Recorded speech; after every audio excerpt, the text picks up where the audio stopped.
রাতের দোয়া এটা বান্দার সবচেয়ে ইফেক্টিভ দোয়া হয়।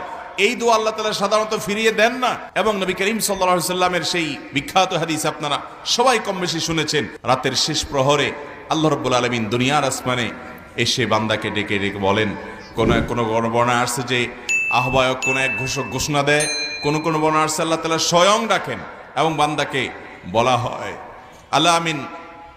আলামিন মুস্তাগফিরিন ফাগফির লাহ, তোমাদের মধ্যে কেউ কি আছো যে গুনাহ করেছো, অপরাধ করেছো, আল্লাহর কাছে মাফ চাইবা তো আমি তাকে মাফ করব। আলামিন মুবতালান ফাওয়াফি লাহ, তোমাদের কেউ কি অসুস্থ আছো যাকে আমি সুস্থতা দান করব, অর্থাৎ আমার কাছে এটা চাইবা।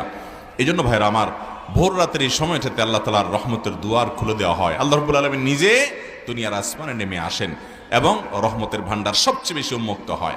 ডক্টর খন্দকার আব্দুল্লাহ জাহাঙ্গীর রহমাল্লার একটি ঘটনা, তিনি কোন একটা পাবলিক প্রোগ্রামে বলেছিলেন যে